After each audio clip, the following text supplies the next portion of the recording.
Okay, let's unpack this. We have a really compelling stack of sources today. We really do. It's a mix of old plantation ledgers, some very serious academic research, and these intensely personal family notes. And they all point to the same story. A story that Charleston authorities, they tried desperately to bury for over a century.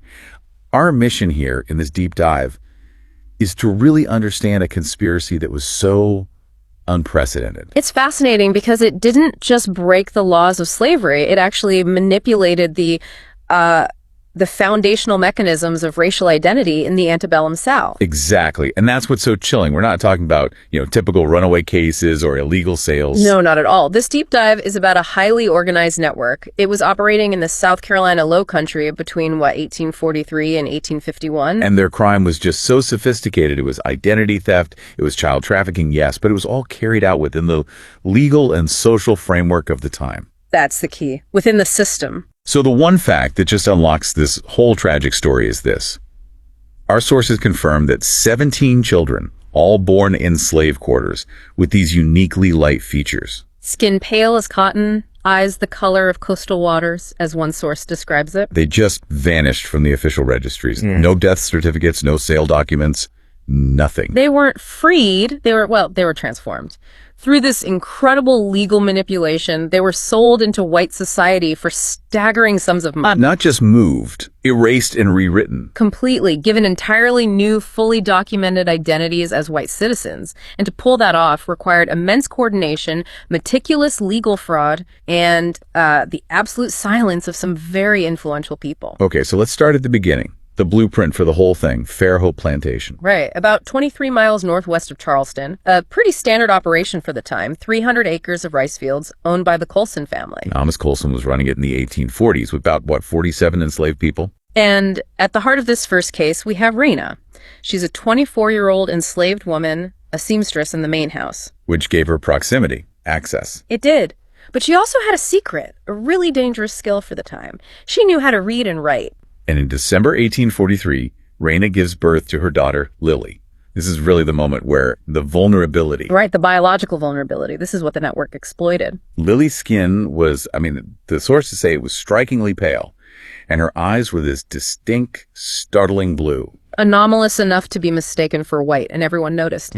The midwife, the other women, and eventually the master, Thomas Colson. Colson sees her in March of 1844, and his reaction is described as silent, studied, calculating. And then just a few weeks later, a textile merchant from Columbia, a man named Samuel Porter, visits Fairhope. He specifically tours the quarters, paying close attention to the young children. The pieces were moving into place. They were, and in June 1844, Lily, at just 6 months old, vanishes from her cradle. The official story Colson gave Raina was that a fox or an alligator got her, which sounds... It was a common, convenient lie, but Raina knew immediately.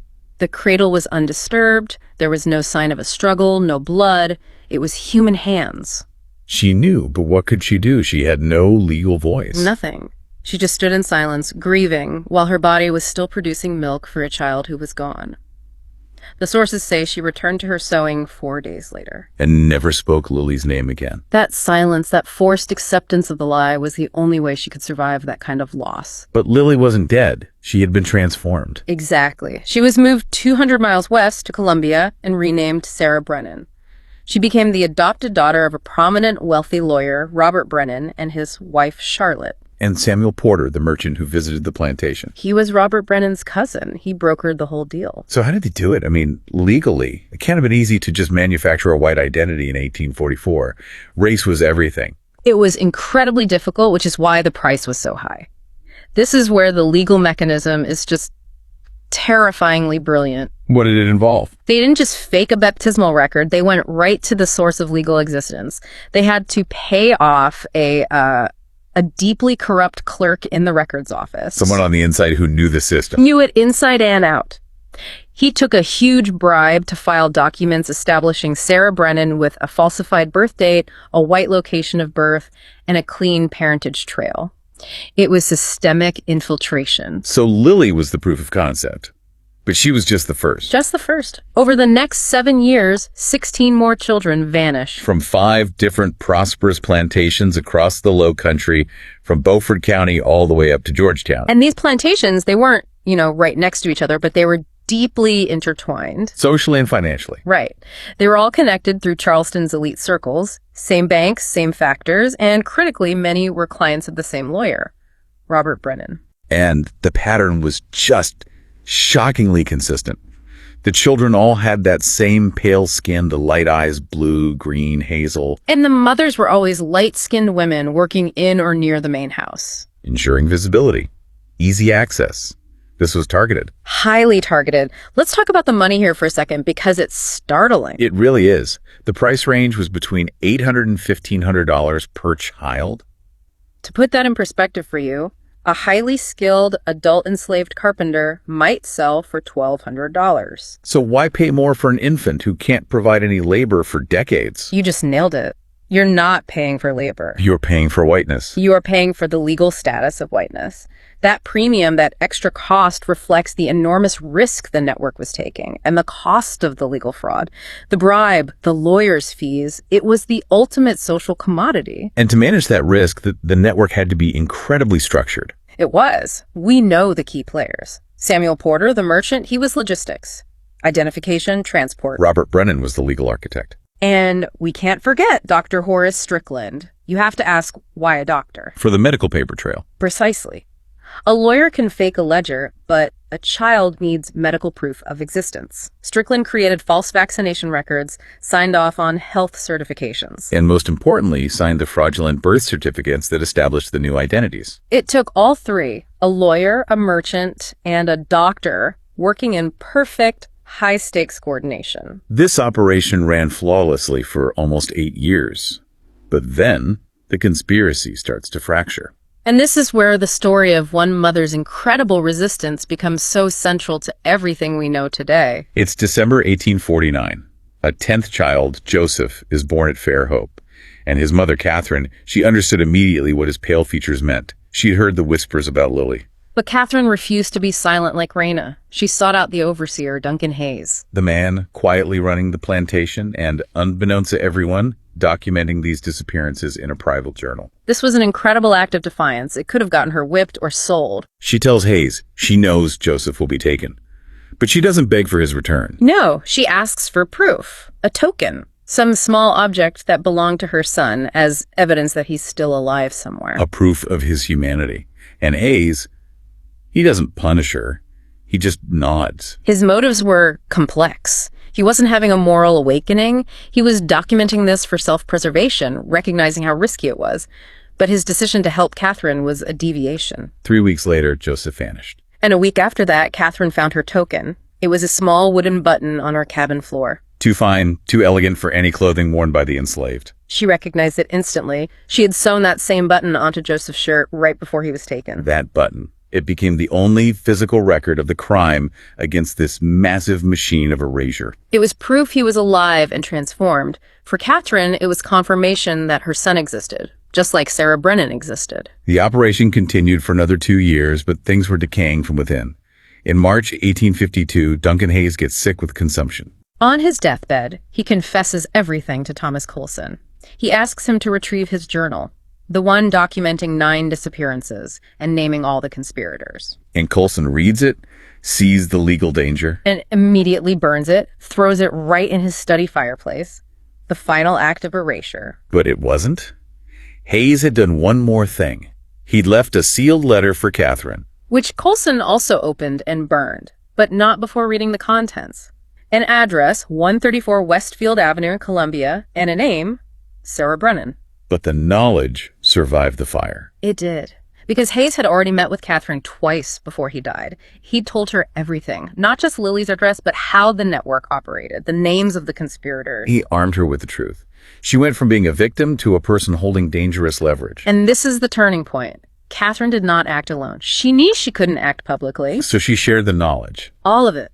The names, the addresses, the identity of Sarah Brennan. She told the other mothers, including Raina and Hannah. This shared knowledge, it became their power, an informal archive of resistance. It was verbal, memorized, a counter to the official record in the burned journal. If one mother was silenced, the information would survive with another. And the network felt the pressure. It shut down in August 1852. The rumors of a leak, Hayes' death, It created too much uncertainty. But the danger to the mothers just intensified. The conspirators knew the truth was out there somewhere. In October, Hannah, one of the mothers Catherine had told, disappeared. She'd been asking too many questions. Officially reported as a runaway and never seen again, it was a clear signal to the other mothers. And that disappearance triggered their response. In November, Robert Brennan receives an anonymous letter, a threat. Then in January 1853, a second letter. This one goes to Samuel Porter. The message was perfectly clear. It said, 5 mothers know where their children are. If any of these women disappear or come to harm, the names will be published in every abolitionist newspaper. It was brilliant, not blackmail for money. Blackmail for protection. A kind of mutually assured destruction. If they harmed the mothers, the names of the adopted children, the whole crime, would be exposed. And for a short time, it worked. But Thomas Colson couldn't stand it. He couldn't tolerate an enslaved woman holding that kind of power over him. So in February 1853, he ignored the threat. He sold Catherine. Deemed her too great a liability and sold her to a trader heading for the harsh markets in Mississippi or Louisiana. The ultimate betrayal. She was taken to a Charleston slave pen and just disappears from the records, never found. And that betrayal triggered the promised consequence. March 1853, a package arrives at the abolitionist newspaper, the Pennsylvania Freeman. It contained a detailed account of the network, the names, and 2 specific addresses. Sarah Brennan in Columbia and another child, Michael Garrison, in Charleston. The editor, Oliver Johnson, he knew how big this was, but he ran into the crushing legal reality of the time. Without testimony from the enslaved mothers, which was legally impossible in Southern courts, he had no case. If he published the names of white citizens like Sarah Brennan, he'd face devastating libel suits. It would crush the paper. So he had to compromise. He did. He published a very carefully worded editorial. He called it The Invisible Crime. And it discussed the theoretical possibility of this happening. Right. It raised awareness, but it had 0 actionable names or addresses. The conspirators were safe. So in the immediate aftermath, Brennan, Porter, Strickland, they were never held accountable. They just carried on with their lives. And the children lived out their stolen identities. Lily, as Sarah Brennan, died in 1903, lived full life, married, had children who were white, all of them completely unaware of her true origins. And the mothers, like Raina, Yeah. she died after emancipation in 1867, never tried to make contact. She knew the truth was just too dangerous for her now white daughter to ever discover. So the records were burned, the mothers silenced. But the truth was saved because of that collective memory, that counter-archive. It was. Raina's close friend, a woman named Ruth, she learned to write after emancipation and recorded fragments of the story in a small notebook. Which was then discovered decades later, in 1978, by a graduate student, Dr. Elaine Morrison. And she spent 12 years cross-referencing records, finding the gaps, the falsified documents. She's the one who finally confirmed the mechanism of the crime in her research, published in 1990. But the personal revelation, the ultimate vindication of the mother's secret, that came even later. Much later. In 2003, Patricia Hillman, a descendant of Sarah Brennan, Of Lily. she independently discovered irregularities in her own great-great-grandmother's birth certificate. The very fraud Robert Brennan had set up 160 years earlier. She put the pieces together. She did. She realized her white great-great-grandmother was Raina's stolen daughter. She visited the overgrown site of Fair Hope, finding just scattered stones, and understood the depth of the erasure. And today, the descendants of those 17 children, they number in the hundreds. And most remain completely unaware of this trauma woven into their family history. Okay, let's circle back. I think what stands out most here is the sheer sophistication. This wasn't just violence, it was meticulous legal fraud. It was identity manufacturing. And the exploitation of that very specific racial boundary.